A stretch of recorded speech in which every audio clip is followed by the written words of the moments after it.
Hello everyone, I'm Bailey Martin and welcome to Praxis Magazine. When the Fern Hollow Bridge came crashing down last month, it could be heard by many people who lived in the Squirrel Hill and Regent Square community. But the collapse also made some noise on a national level. The Biden administration is using the bridge failure as an example of the need to fix our crumbling infrastructure. As crews continue to clean up and investigate what led the bridge to cave in, we found business owners and Duquesne students deeply affected by the collapse. First responders worked quickly to bring 10 injured people out of the ravine after the Fern Hollow Bridge collapsed on January 28th. Remarkably, no one suffered life-threatening injuries. PennDOT officials say 14,000 drivers used the Fern Hollow Bridge every day before it came crumbling to the ground. The popular section of Forbes Avenue is an important connector, linking neighborhoods. With it now shut down indefinitely, business owners worry about the impact on customers and revenue. Well, I think right now it's, being a slow time for me anyway, January and February. It's hard to judge, but I know that a lot of people, a lot of my customers have, that live in the neighborhood have had a hard time getting to the store. As you can see, I am just feet away from the destruction site that was the collapse of the Fern Hollow Bridge here in Frick Park. We looked at how it is directly affecting those local to the city and even Duquesne students.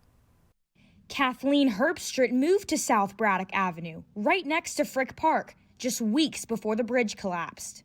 I woke up to sirens first thing in the morning. I could hear them from our apartment.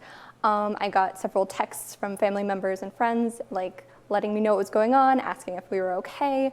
Kathleen's a senior English and Women and Gender Studies major and tells me it was an easy commute taking Forbes Avenue all the way to Duquesne's campus. Not anymore. Kathleen, David, and many other people living in the area are hoping the infrastructure law signed by President Joe Biden and the president's visit to the site of the collapse will enhance the Fern Hollow Bridge and many others in need of repair. We are worried there are a few other bridges in the area that do need some construction and renovations done. So we hope that the city will be mindful of caring for infrastructure in the future. Transportation officials do not know how long it will take to rebuild the Fern Hollow Bridge. There are estimates by PennDOT officials that it could take at least 18 months or possibly more than 2 years.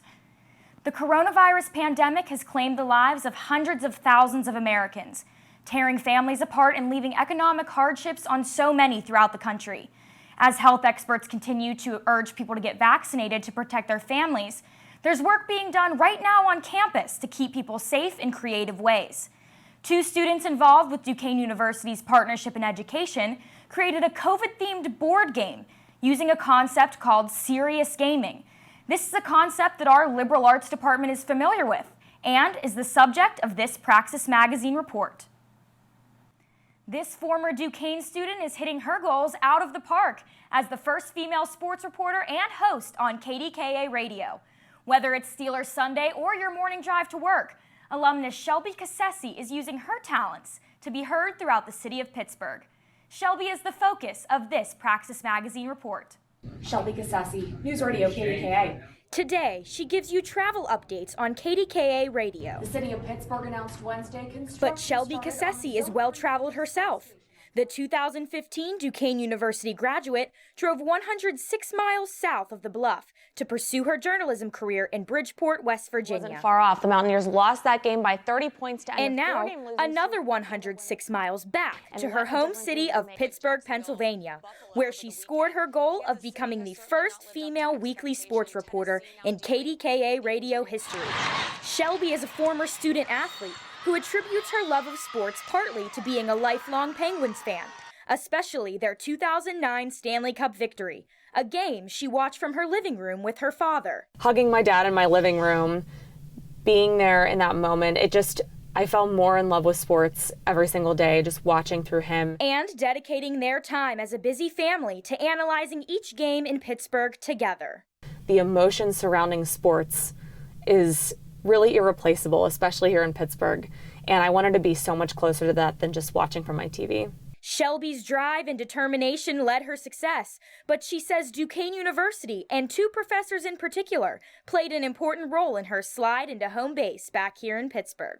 Duquesne, Mike Clark, Dr. Wojtek really helped to lay the foundation of passion that you need to succeed in this industry. The path they helped her pave paid off, as she became Duquesne's first Mid-Atlantic Emmy nominee. They were so dedicated to helping us learn the ropes, get comfortable with what we were doing, and just really supporting us. In addition to her academics and real-world experience, she learned something else on her Duquesne University journey. She says she learned to always treat people with kindness and to never forget where she came from.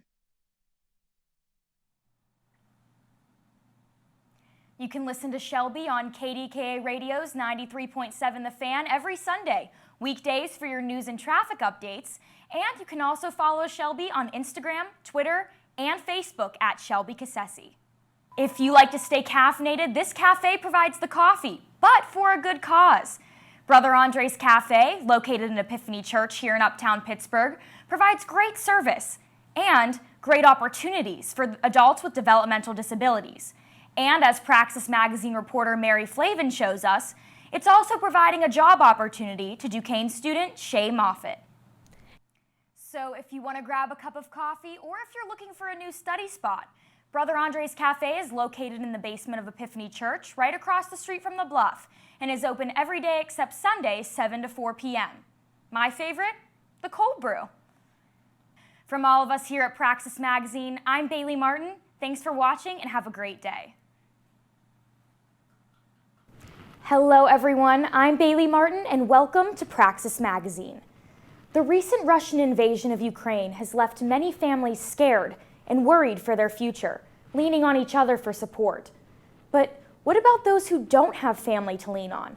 I sat down with Father Jason Sharon as he recalled his travels to Ukraine to save 22 Ukrainian orphans and how this changed their lives, as well as his, forever. And he doesn't ask of us to do extraordinary things, but simply to do ordinary things and to respond with the ordinary opportunities that present ourselves with a yes or a no. What began as an ordinary promise to an 8-year-old Ukrainian girl led to an extraordinary action of nearly a dozen Ukrainian orphans being rescued across dangerous battlefields to safety by two of Pittsburgh's very own. So I just said to her, I said, look, no matter where you are in the world, I said, if anything's ever goes wrong, I'm going to come get you.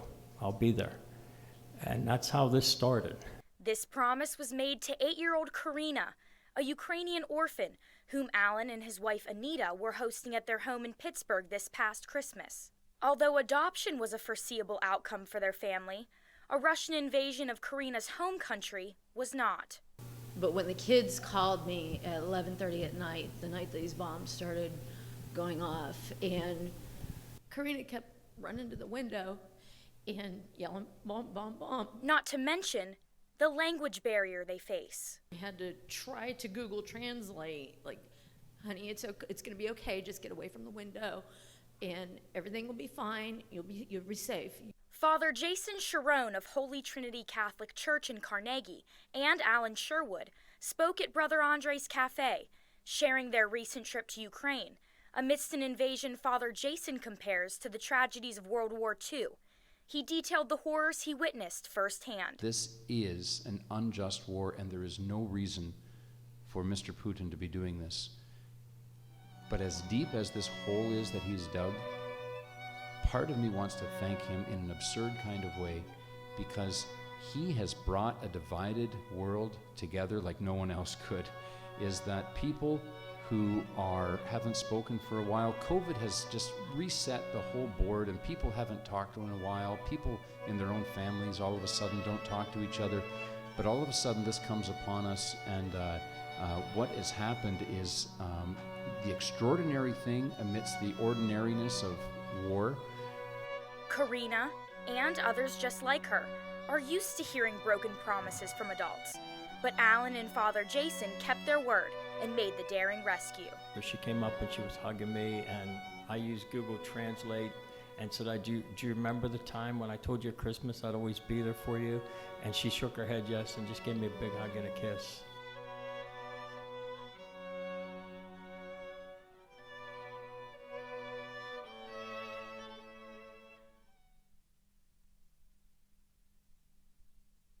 The Pittsburgh Symphony Orchestra play the Ukrainian national anthem and watch the blue and yellow flags wave here in the city.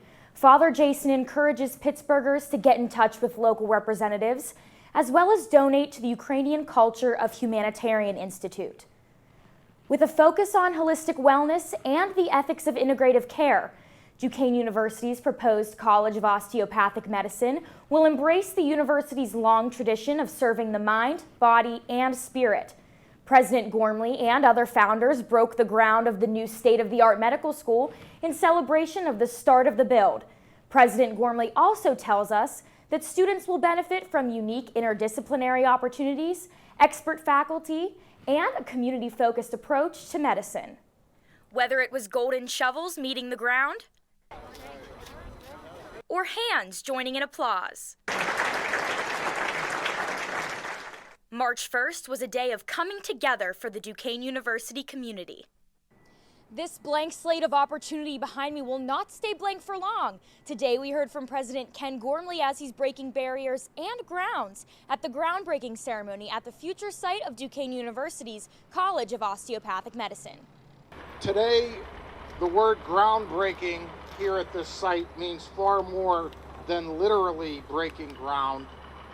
It means digging in and working together to build a better world by directly addressing the needs right here in our region